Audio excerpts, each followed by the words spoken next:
So next slide, we establish a strategy, and our strategy is really kind of based within something called systems thinking. And systems thinking is really kind of understanding patterns or relationships between two things and how those could translate into behaviors. And so when we employ a strategy based on systems thinking, we build in what I call relational redundancy. So we create a system that's not going to fail if one particular point of that system fails. We have something that's more ecological in design.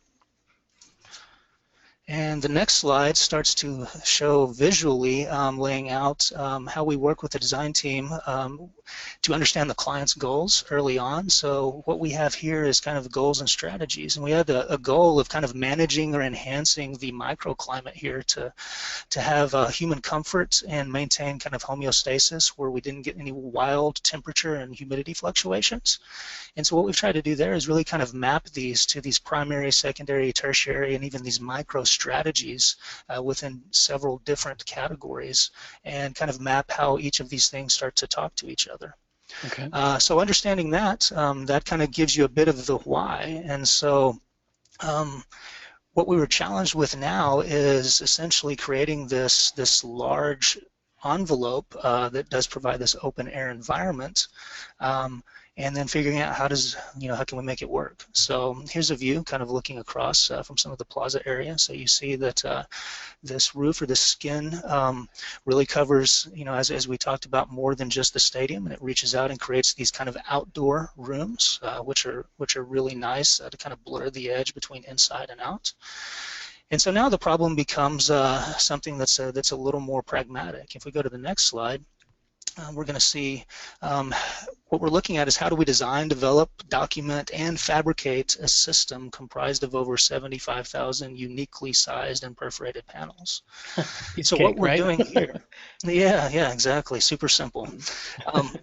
What we're doing here is we're really trying to determine a way to allow us to create a perforation pattern that really starts to give us the visual of an image that we've applied over this entire roof project. And so we started with an image, and this was based on this microscopic kind of abstraction of something that we found in nature that was very important to the project, and we needed to find a way to map that or to apply it to this panelized system. And the panelized system was really a way to rationalize the non-Euclidean geometry so that we could kind of wrap the entire project. So what we see here is a rendering of some of the triangular panels, and we're going to kind of go into to what we did to rationalize the system.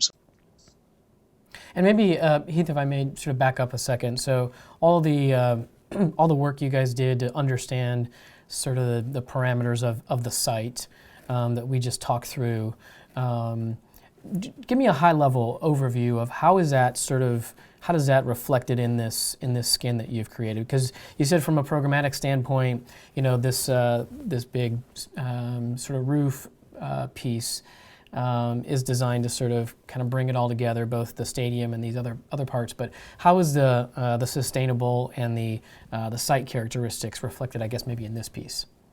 Mm-hmm. So with the roof enclosure itself, we have a combination of this dual layer permeable metal skin system that allows breezes to come in underneath and also filter through.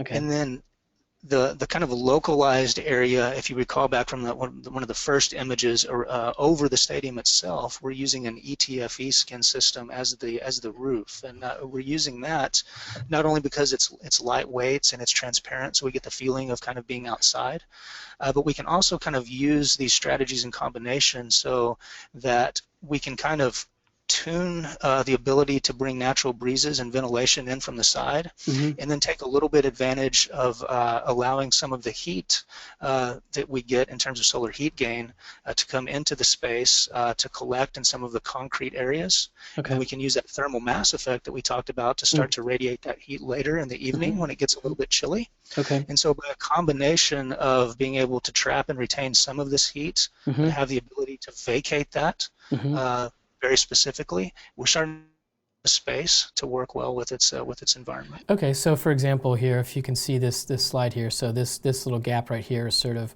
allowing breezes to sort of kind of flow through the hole, underneath the whole roof, and then maybe concrete areas down here, as you say, they're holding the heat, and then later on they're sort of radiate them out. And then also you said you're using, if I followed you right, that this right here, this is ETF material, and so it's allowing you to get natural light in. Am I missing anything there? Is that a good understanding? That's pretty simply the way it works. We're using a combination of thermal mass, of natural ventilation, Okay. and kind of making the two work together really well. Cool. And then so this roof piece that we're seeing here is what we're going to kind of get into right now. So I'm noticing in this rendering, and renderings change over time, so maybe it's not the case, but is some parts of this roof, maybe they're solid, and some of them are more what we're going to talk about, where they have the perforation. Is that true, or is this entire silver thing have that perforation going? So the entire silver area will actually have the perforation. At least that's the intent where we are now. Okay. I think what we're seeing here is kind of a limitation of being able to render the perforation with the mass beyond. Okay. But yeah, where we are and what we're seeing today, really it's kind of a snapshot of where we are, and we've looked at many different ways to solve this.